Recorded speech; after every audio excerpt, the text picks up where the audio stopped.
Hello guys, it's the Caribbean Bookworm, and in this video I wanted to try something rather different than doing just a book review or just talking about books. As a matter of fact, after watching quite a couple of reading vlogs and thinking about things which I wanted to try out with my channel, I decided that, well, besides just doing the playlist which goes through a journey to relativity, I wanted to try something nice and fresh with my bookish content as well. And although this is not going to be a series of any sort, I just wanted to try a very different and unique video for you guys in terms of reading material and bookish content. I'm going to take a short stroll through my neighborhood basically, and in essence talk about some of the books which I have read and some of the books of which I'm currently reading, some of my thoughts on reading, and just basically make this the most random and spontaneous video you guys can watch right now. So let's get into it.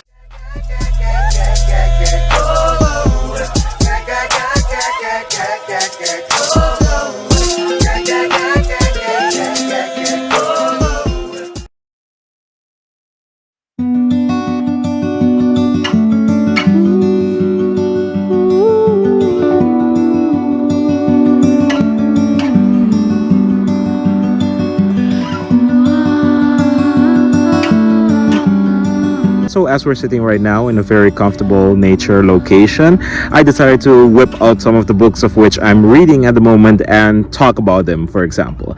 Now, in my TBR video, I mentioned that I was reading the book Higgs, which a review for that has recently popped up. You can go check it out if you're curious about physics. And I was reading Harry Potter and the Philosopher's Stone. Well, I placed Harry Potter and the Philosopher's Stone on a bit of a hold because basically I wasn't at the moment quite interested in continuing to read it, and I think that's fully okay. If you don't want to continue reading a book at a particular moment, it's fine. But I did pick up two books of which I'm currently reading, which at the moment I'm quite interested in, so a review may come up of them very soon, or it may not, depends on what I want to do, but I will nevertheless still want to talk about them. The first book I have right here is, well, it's a hardback book from the library, and it's called Nature's Robots by Tanford and Reynolds, and this is in essence popular science and historical technical book. It's in essence about the history of protein research and how protein research and biochemistry has evolved throughout the early 19th, or at least the middle of the 19th and the early 20th century, to progress as to the knowledge of which we have right now about proteins. As you may know, proteins build from a chain of amino acids, are very important molecules for basically the function and form of life. And I picked this up from the local library because I was in general just very fascinated by biochemistry, and as you can see, there are lots of beautiful illustrations and pictures, some of which are more qualitative, such as these ones, and some of which are more technical. By the way, if you happen to be a chemistry buff, then you might recognize this chemist right here, Linus Pauling. He has a pretty nice book on general chemistry, which I took a peek at. It seems like a very nice reference book if you're into chemistry, so I highly suggest checking that out if you're curious. The other book which I'm currently reading is a Star Wars canonical book, so one of the books which were made canon or were just published in the more canon era of Star Wars, and that is Star Wars Lost Star by Claudia Gray. I heard she wrote a lot of good Star Wars content out there, such as the book about Princess Leia after Star Wars Episode 6. And after reading the synopsis of this, even though people said that it is technically a young adult book, I didn't let that deter me, and I decided to get the book myself and start reading it. And I have to say, even after reading just the prelude and some of the first bits of chapter 1, the character building and the way in which things are set up is already seeming pretty nice. So I'm very curious to continue reading this book, and especially right now with a lot of Star Wars hype happening with recent announcements and with the current Kenobi show, at least current when I'm filming this, like tomorrow is going to be by the way, at the time I'm filming this, tomorrow is going to be the season finale of Kenobi, and I can't wait for that. So yeah, with a change of scenery to diversify the video a little bit, I wanted to sit at a different location and talk to you about two books of which I have read, and I was just very curious to talk about since I don't have a book review or anything about them. The first book being one book which I read called The Demon Haunted World by Carl Sagan. Carl Sagan, of course, being one of my all-time favorite science communicators out there. He was an astronomer that was quite active, at least in the 1980s to 1990s, with the hit TV show Cosmos, and also some really nice book written out there, such as this one, such as the novelization of his TV show Cosmos, as well as a couple of nice other books out there. Carl Sagan was mainly interested, well, purely scientifically speaking, in the science of planets, and especially, you could say, just the science of solar system astronomy. He was particularly well known for publishing a couple of papers on the planet Venus and its atmospheric conditions, and how some of these things might or may not be viable for life. But that backstory aside, the reason of which I wanted to talk about this book is because I think this book is very relevant up to this day even. The Demon Haunted World is in essence a book about pseudoscience and how pseudoscience in essence affect the way society thinks, and I think that is a very prominent thing, especially in the age of, well, information that we have right now, in which information is very easily accessible to all of us, but still it might be at times difficult to filter relevant information and viable and reliable information from unreliable information. And there's a chapter in this book which I specifically highlighted, chapter 12, called The Fine Art of Baloney Detection. In this chapter, Carl Sagan basically gives like a cookbook type of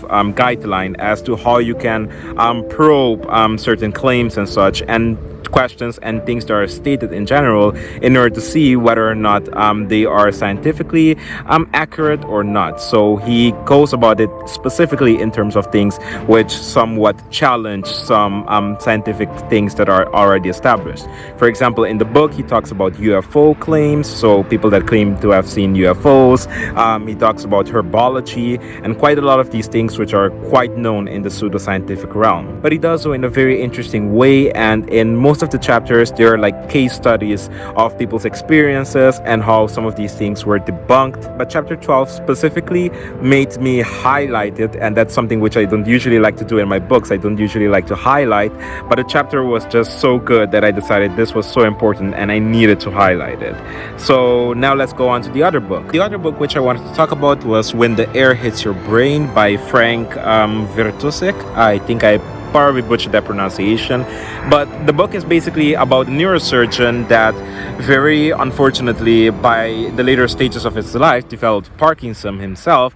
But basically he is a neurosurgeon that wrote basically an autobiography describing his life as a late medical student up to basically his residency in the field of neurosurgery, and he talks about some of the challenges which he faced and basically some of the daily life struggles of someone basically that is going through the motions to become a neurosurgeon. At the time I read this book, I thought that I'd want to do something with medicine. After further reflection later throughout my years and such, I noticed that I didn't in essence want to do medicine.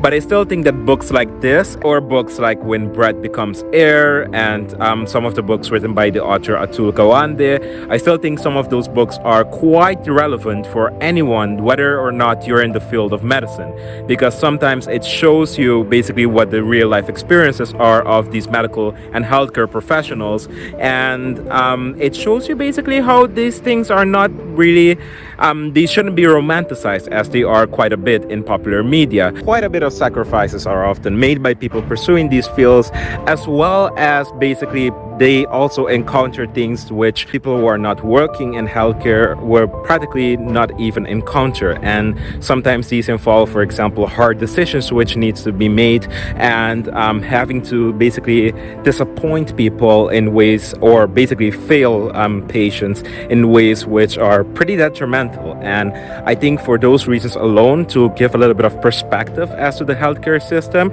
reading biographies by physicians or by nurses or by any people in the healthcare community, I think is a very crucial thing to do. At least from time to time, you don't have to enjoy the field or want to be a doctor, but it's just a pretty nice thing to give a little bit of perspective. Another reason why I typically really enjoy these types of books is because they often give a little bit of perspective as to morality as well. They often show and deal with very grim topics such as death or being in a very chronic state of illness, and they make you reflect as to your own health, as to how you spent your life basically, and what you in essence prioritize. For example, the book I think Better by Atul Gawande, I haven't read it personally myself, but the topic of which it deals with is something which I found to be very intriguing and made me want to read it just by the premise alone. It's in essence a book about palliative care, and if you don't know what that is in essence the physicians that or the healthcare providers that deal with people which are on their final stages of life. Say someone is at their final stages of treatment for cancer, and they're basically known to have a very short or defined prospect. Palliative care providers are in essence the people which are responsible for making these final moments of the patients as comfortable as possible. And the whole book, Better by Atul Gawande, I think basically tries to look at what is the most important. Is it the most important to provide good care, kind of make sure that these people live a long life, but with the possibility that their quality of life might not be as great? Or is it more important to ensure that they have a really nice quality of life in their final moments, instead of trying to keep them alive at whatever the cost? I think questions like that are very profound and very scary questions, but they're worth thinking about as you get older.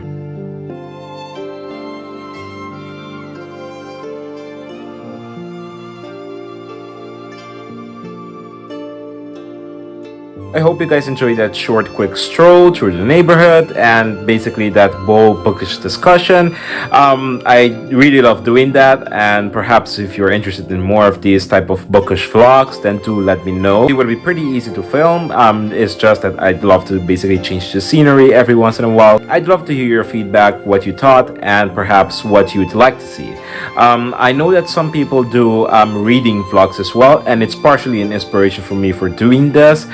Though particularly I just did this in terms of talking about some books and talking about some topics that I generally find interesting, as there is no sort of formal thing or script that I held myself to. But if you guys want to see reading vlogs, do let me know, as I personally find sometimes that some reading vlogs are very impressive and very motivating to kind of get myself to reading as well. For example, there is a channel out there, I might just put the thumbnail of the video right here, but there's a channel that basically that had a booktuber that read The Stand by Stephen King all in one day, which I found to be quite impressive, as it's like a very chunky book. So I wanted to basically give a major shout out to that channel, and also of course mention that if you guys wanted me to do something very similar, to let me know, and I hope to see you guys very soon in a future video.